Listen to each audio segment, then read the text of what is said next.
32,338. The car has done 1,200 miles after 2011 and then ended up like this. How is that ended up like this? So the guys didn't lie about what mileage this car had done, but how the hell has a Ferrari with this low mileage ended up in this state? Wait, 2,642 seconds. Oh no! That's locked, isn't it? It is locked, yeah. Oh no! Oh my god, there is so much to do on this car. And I guess this is where the realisation of what I've just bought has settled in. I've never owned, driven, or even sat in a Ferrari. And now I've got to rebuild one. There's a few things before we get into that, what we've figured out on here. So this bumper is all smashed up on the front, and as this car was like a display car sat inside a shopping centre or a shopping mall, there's no way they sat it inside the shopping mall on display with a broken bumper. So they've definitely, there's been another Ferrari on track which they've nicked the bumper off and put this crash one on there, definitely. And then the same with the rear bumper. Like, this rear bumper is not even the right colour. There's no way they put that on display. So I reckon they've kind of almost used this as a parts car, which also explains why, I mean, like, oh geez, there's no window regulator in here. That's probably been taken out for another car. There's no door handles on the other side. There's not even any wiper linkage on there. So I reckon it's sat there and it's been used as a parts car, which is unfortunate. But there's one thing missing here, which I think tells a story on why this engine is in bits. The actual cylinders, that one, do you think that one's scored? Yeah. Oh yeah, that one is scored. You can feel it. So all these cylinders are meant to be smooth. This is what the piston goes up and down in, and the rings are meant to create a nice seal as they're going up, and this is scored, so it's going to let stuff through it.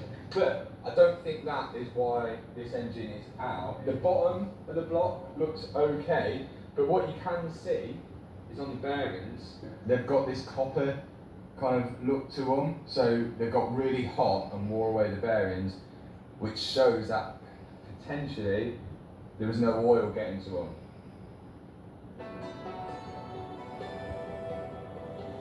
There are no shortcuts in true luxury. Feel it in your Lexus. It's a perfection by Japanese masters. It's a reliable cutting-edge technology. It's an omotenashi, the highest level of experience. And it's time to have it all. It's a Lexus.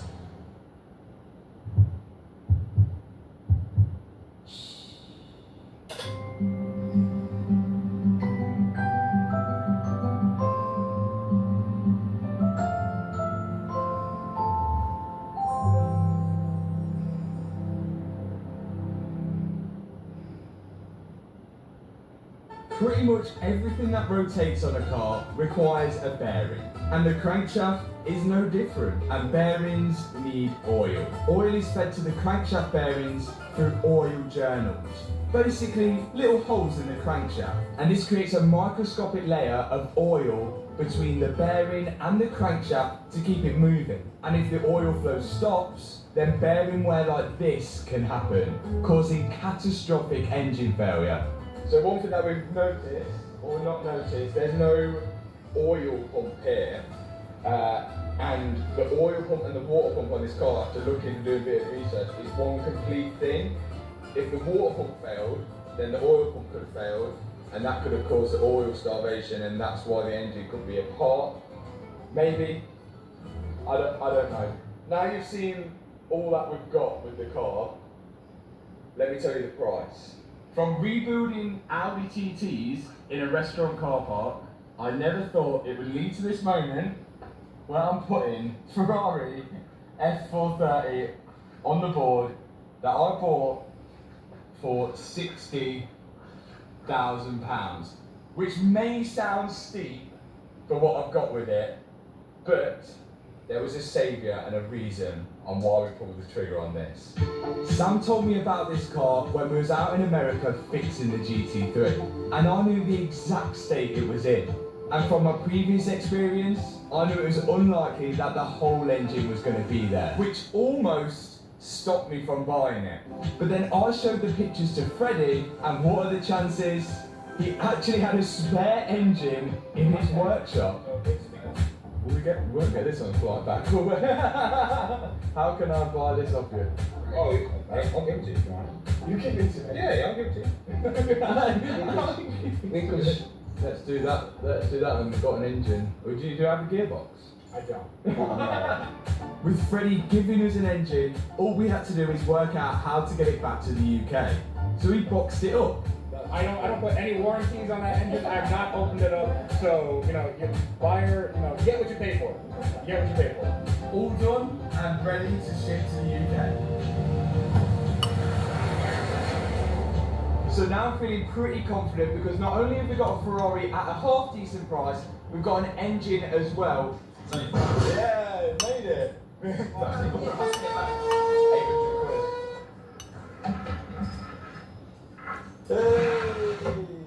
And here is the F430 engine all the way from Florida to the UK. But there is one catch with this engine.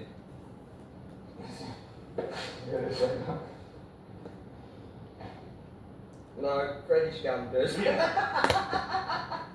Two broken engines, but at least one's in almost one piece. This seems like the impossible rebuild, but for £60,000 with a free engine from Freddie, this could work out perfectly, depending on how bad this engine is damaged. So one engine which is seized, and another engine which is in pieces.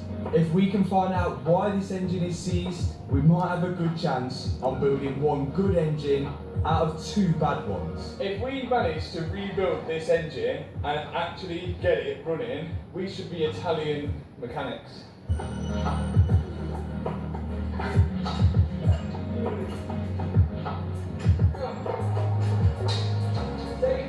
Oh yes, safety approved.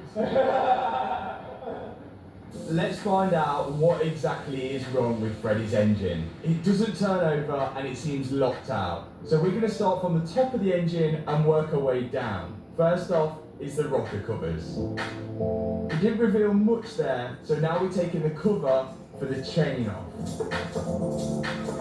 So this, it's either really clean or brand new. Oh no! Oh, that stinks. There's water in this engine. I don't know how close it got to the P1 at Freddie's, but it stinks.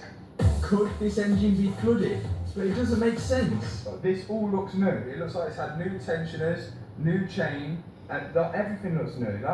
Look, it's like a smaller version of the Murcielago. Oil pump on the bottom here, then you've got like a balance shaft, then go into the two camshafts at the top, two camshafts at the top. It is literally almost like a carbon copy, but a smaller version of the Murcielago engine. I think we could do this, provided we could work out what's actually wrong with this engine. But the good news, all this looks new. Do we trust it? I don't know. Before we went any further, I got the camera down some of the spark plug holes to see if there was anything unusual down there, but it didn't really reveal much. We couldn't see anything obvious, which now left us with no choice but to start stripping apart the engine even further. Now we're going to take the chains off. These are what keep the engine in time, making sure the valves open and close at the right time, and they don't get hit by the pistons. Once the chains were loose, we could then remove the camshafts from the top of the engine.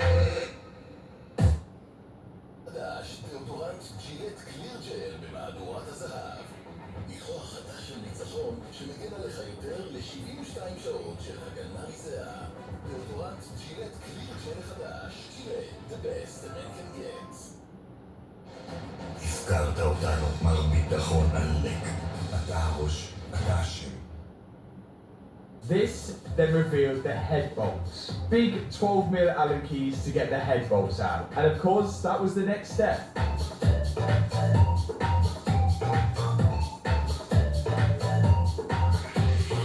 Rob, lift it up. But everything looks okay. Diesel in it, which my dad put in. Sleeves look good.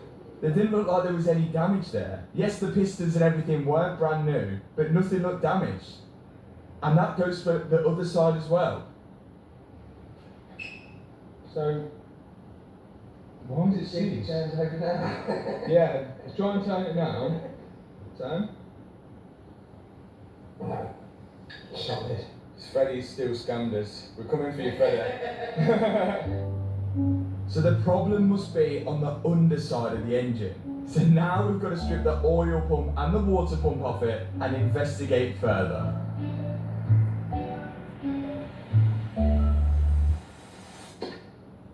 We've took all of this apart and the crank still won't move. We think a piston is seized in here for some unknown reason, and possibly these two here, but it's a bit wet.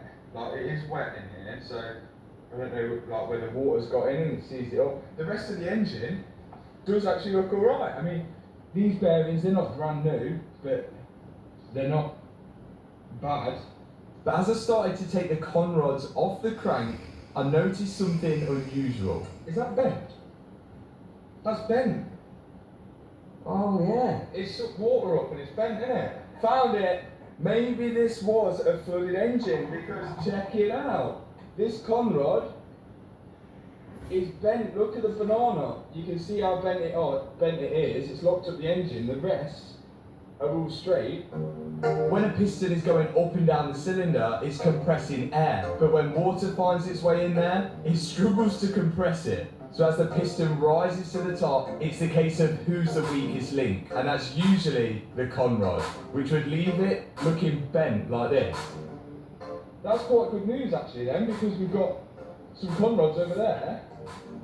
We've got a bent con rod and now two engines in absolute pieces.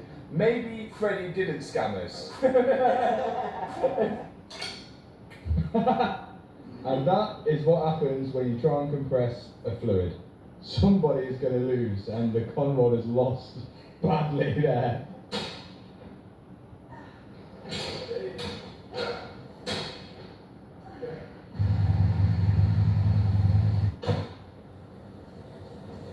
Let me explain the bumper situation. In fact, Hannah's going to explain the bumper situation. This is not the bumper that should be on an F430. This is a scudder rear bumper, which is a little bit more expensive. In fact, a lot more expensive than a 430 bumper. How much is one of these bumpers? Bumper alone, £3,245.20. Not only that, this thing here, how much is that? £2,263.72. And 72p. This is like over £5,000 worth of bumper, and it's got self-tapper screws in it. It's absolutely battered. Safe to say, I don't think we're going to be replacing it with a scudder rear bumper. We're going to have to look elsewhere. Now the rear bumper, I don't think it's actually original, but it is a 430 bumper. But how much is one of them? 3,101. And the diffuser, which is missing, which is what we're going to need to buy, is how much? Oh wait. how much is the... The diffuser is £3,101. The bumper is £4,480. The carbon one, £8,430. Oh my God. So we're not having a carbon diffuser. Okay, we've definitely got to find maybe some second-hand parts. I don't know. I'm not sure that's supposed to be in here. Oh, is it off? No, the bumper's off. Hey! Now, seeing as this car hasn't been on the road in over 11 years, it's gathered a lot of dust. So I thought it's only right that we cleaned it, which made me notice a few strange things. Grey, grey, and then on this side, silver, and silver. Nice. And now it's time we remove any evidence of it ever being a track experience car. Although I think its life on track was short-lived, as the bodywork's looking pretty good for an X-Track car. How good has this turned out? It's starting to look promising. For a 2005 car, The paint looks really good. Bearing in mind it's been absolutely battered around the track its whole life. We've got a little, like, I don't know whether it's peel or like, I don't know if it's rust because I think these are aluminium, so I don't. That's a problem. Apparently on the F430s it's common for the lights to wobble. There's no exception on my one because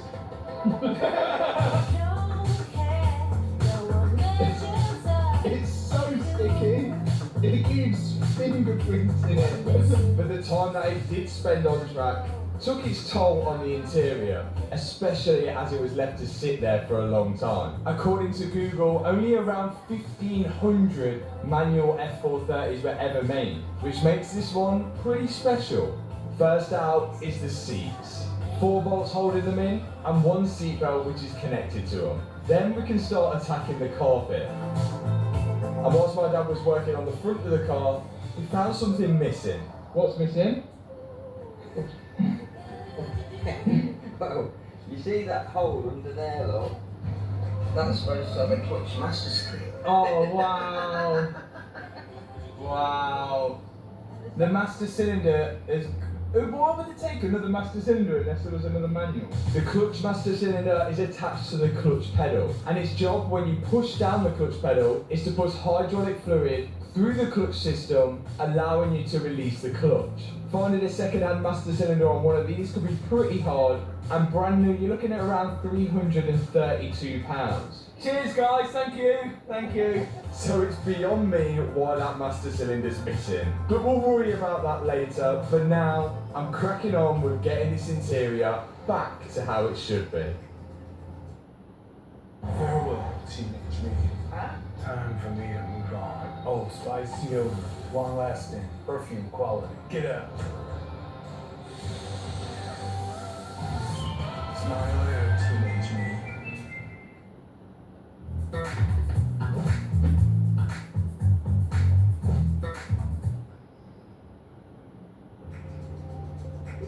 It's not a full detail, but the interior has been absolutely transformed by about an hour worth of cleaning. It's definitely making me feel a little bit more confident about my purchase.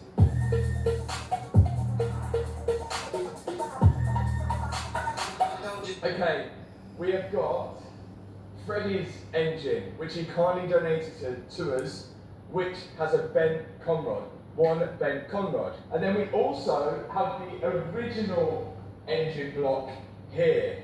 We've got to make a decision now on what block we're going to use because we've got to build up an engine for this Ferrari. Bad news about the original block is in some of the cylinders, you might find it hard to see here, they are scored. Now these sleeves, you can actually replace them, but in Freddie's block, these cylinders are all good. So I think we're going to use this block. Yeah. Now I know the Ferrari fanatics are probably not going to like that I'm not using the original block, but for now this is the most cost-effective option. So let's start stripping this one. And we've got a lovely new parts cleaner. Thanks Motul. Whilst Hannah is on the cleaning duty, me and my dad are trying to work out how this engine was assembled. Before we take this engine apart, we're just taking note on how it was put together, provided it was put together actually properly. But if you look at the bottom of the rods here, that's marked with a Y and then a number. And then on this side, it's marked with an X and a number. Then again, it goes to Y and a number, and X and a number. So it constantly goes Y, X. The last cylinder, this one, it went with a Y on this side, but the one that's actually bent is also a Y marked conrod. As we couldn't really see any pattern between the X conrods and the Y conrods, and it's also really difficult to find any information on this engine online, which you'll find is a problem later in the video, I can only think of one person I could turn to. And we're trying to work out these conrods because they're all marked weirdly, like, so some have X on and some have Y on. So if it's on the bottom of the cap facing you when you flip the engine upside down, I'm sure that's a batching number. To be honest, mate, unless you want to balance the rotating assembly, I wouldn't really worry too much because I'm pretty confident we get it on the Audis as well, where they're like a batching code. So you can look at it and you can go, oh, all the X's are like a certain weight, but it doesn't really matter too much as long as your codes on the side of the rod match. So as long as they're fine, mate, you'll be mint. We have 2 crankshafts, one out of Freddy's engine and one out of the original engine. We need to make sure one of them is at least good. The crankshaft is a huge part right near the bottom of the engine. The explosion from the combustion pushes the piston and the conrod down, which makes the crankshaft rotate. Now, as we had a bent conrod on our engine, which seized the engine up, we want to make sure that that's caused no damage to the actual crankshaft. Because this part of the crankshaft is where the bearing sits, and if it's damaged here, it might not be getting the right oil feed or have the right clearances, which will cause engine failure all over again. Now what I'm doing now with the micrometer is measuring one side of the crankshaft, then the other side, making sure it's all even. And I'm doing this in 2 places for each part of the crankshaft where the bearing sits. All the engineer people are going to say this is not an exact measurement, but no, but we think it's pretty good. It's the best we